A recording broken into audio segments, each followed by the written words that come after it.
Neijah pakai baju rombeng. Yeay, dia yang jaga ya. Oke, aku mulai hitung ya. 1, 2, 3, 4, 5, 6, 7, 8, 9, 10. Pasti mereka tidak dapat menemukan aku di sini. Hahaha. Siap atau belum aku cari ya? Sirip siapa itu? Ayo lo, ketahuan. Ya, ketahuan deh. Ayo Lin, bantuin aku cari yang lain. Ayo.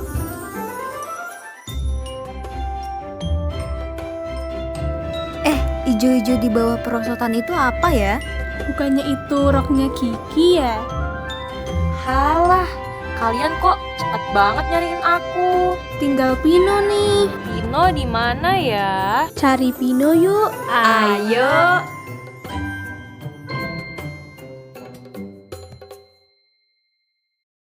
Pino. Pino. Pino.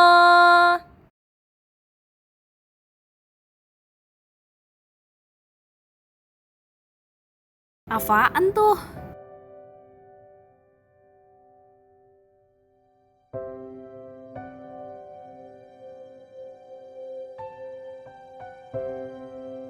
Anjay!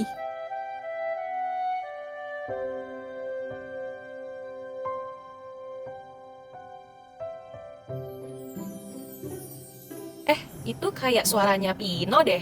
Oh iya ya, kayaknya dari dalam gua deh. Ayo kita samperin. Jom. Lah, itu Pino. Ngapain kamu di situ, Pin? Pakai nanya, lagi ngising. Bejir lah. Lihat deh, aku menemukan sesuatu nih. Apaan tuh? Sini deh. Wow, lukisannya bagus banget, Lodge. Buset. Ini lukisan siapa ya? Kok bisa di sini? Kamu nanya. Iya, aku serius, Pin. Oh iya ya, aku juga bingung ini lukisan siapa. Gimana kalau kita tanya ke Pak Lele? Pak Lele kan seniman. Oh, tanya ke Pak Lele aja. Mending sekarang kita ke rumah Pak Lele. Boleh. Ayo, ayo. Ayo.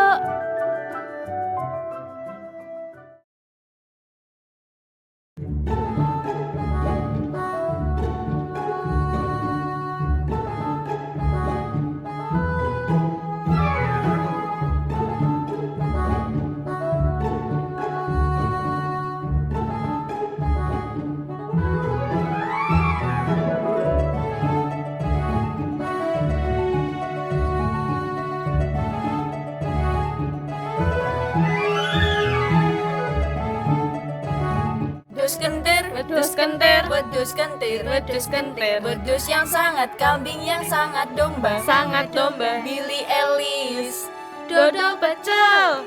Oh, jangan nganti wedus nyolong apel. Oh, jangan nganti wedus nyolong apel.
Ada apa ramai-ramai kesini?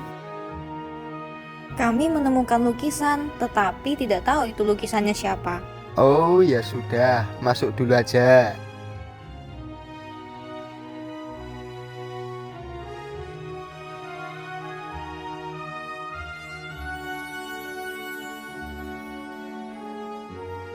Oh alah, ini lukisannya Raden Saleh. Emangnya kalian tidak tahu? Kan tujuan kami ke sini untuk mencari tahu, Pak.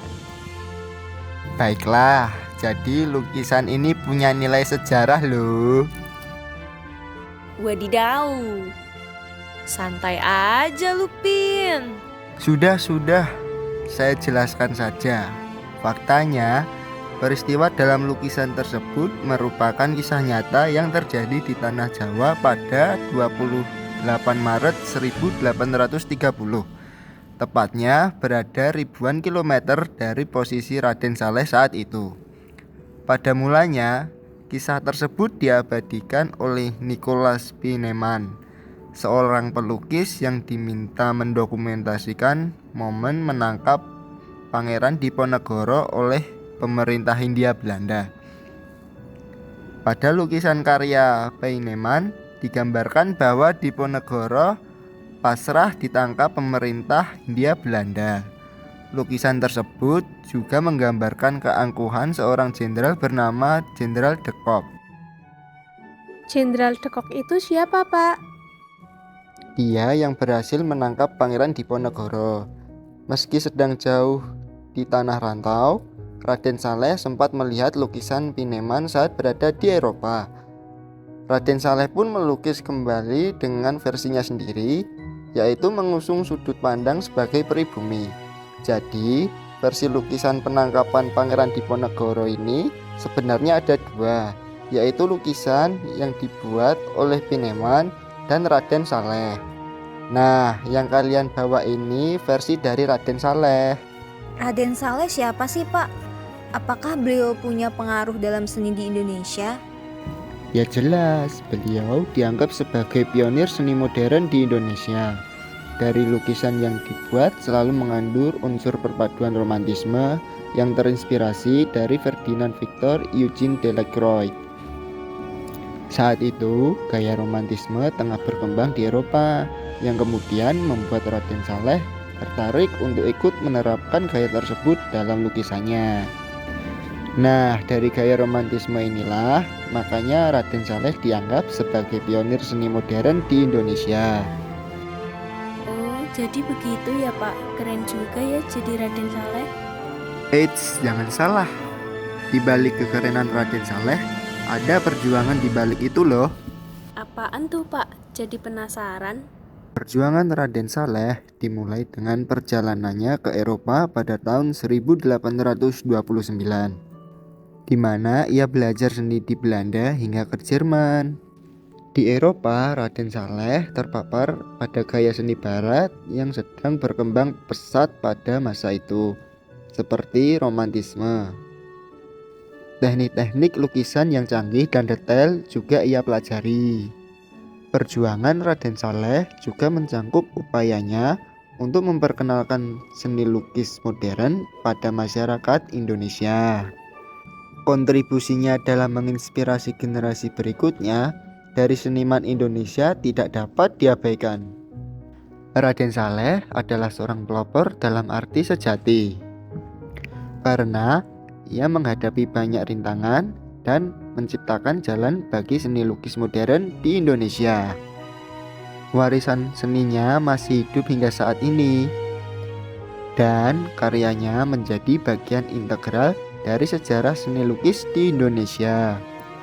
Dengan tekadnya yang kuat dan dedikasinya terhadap seni, Raden Saleh telah membentuk arah seni lukis modern di Indonesia. Kalau selain lukisan penangkapan Pangeran Diponegoro, apakah ada lukisan-lukisan lainnya, Pak, semasa hidup Raden Saleh? Ada dong. Contohnya seperti lukisan yang berjudul Antara Hidup dan Mati 1870, Harimau Minum 1863, Kebakaran Hutan 1849, Perburuan Banteng 2 1851, Perburuan Rusa 1846,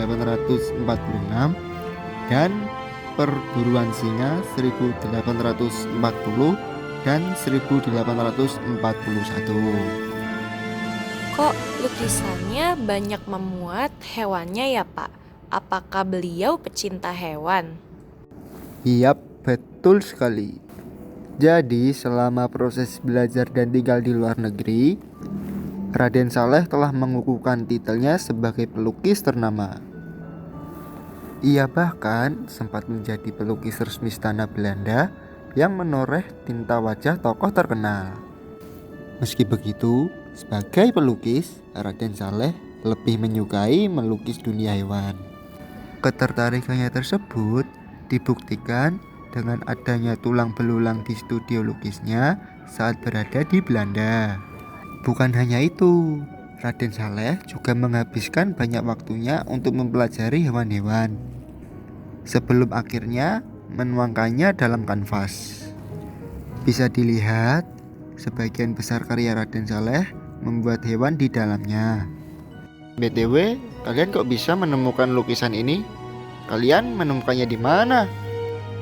Ini tadi si Pino yang menemukannya Pak di dalam gua saat sedang bermain petak umpet. Entah itu terbuang atau bagaimana kami juga tidak tahu. Walah, kok lukisan berharga ini bisa dibuang begitu saja ya?